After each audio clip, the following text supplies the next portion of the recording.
գալով երեկվա միջադեպին չեմ կարող նրան չանդրադառնալ, ուզում եմ իրավական տեսակետից նաև անդրադառնալ, Սաթիկը շատ կարևոր դիտարկում արեց, որ միջադեպից հետո անմիջապես պրոիշխանական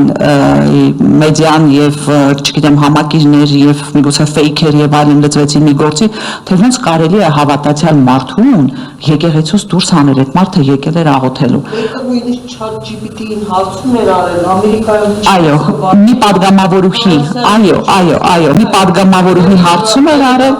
Նախկին իշխանությունների ներկայացուցիչ չէր կարգառում հետաքրքիր պատմություններով, բայց ChatGPT-ին հարցրել։ Այո, դե գիտեք երկիրն էլ անկեղծ ասած երկիրն էլ են ChatGPT-ով կառավարում եւ եթե մի քիչ շատ լսեին միգուցե կառավարման որակը այլ կլիներ, բայց գալով միջադեպին ասեմ, որ անմիջապես հաջորդեց իրապահների հաղորդումային մասին, որ երիտասարդների նկատմամբ հարուցվել է քրեական գործ, քրեական օրենսգրքի հոդվածով, որը նախատեսում է պատասխանատվություն ծառայողական եւ քաղաքական ուրեմն ռեազորություններին կամ գործունեությանը խոչընդոտելու հոդվածով։ Սա մի այլանդակ նախադեպ է ստեղծելու, անկեղծ եմ ասում, որովհետև իրենք այդպիսի մի քանի հոդված ունեն, որոնց նախադեպերով տերորի են ենթարկում հասարակությանը, 3 այդպիսի հոդված ունեն, 4-ը ավելացրեցին։ Առաջինը ահաբեկչություններ, երբ որ մենք 18 թվականից հետո տեսել ենք ահաբեկչության հետ կապված բազմաթիվ գործեր,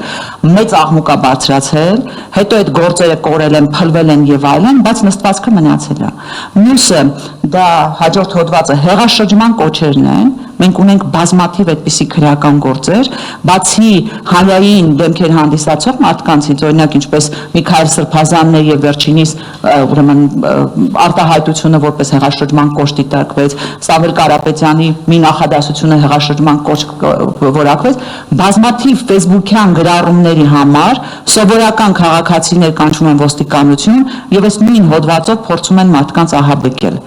Երրորդ հոդվածը խուլիգանությունն է, որը իրենք այսպես օգտագործում են վիրավորանքին համարժեք քրեական պատասխանատվություն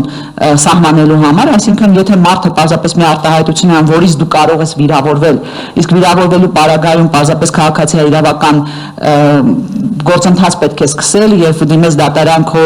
վիրավորանքի հետ կապված իրավունքները վերականգնելու, հիմա այլ բան են անում, այսինքն այդ վիրավորանք հիշեցնող արտահայտության համար խուլիգանության հանցակազմով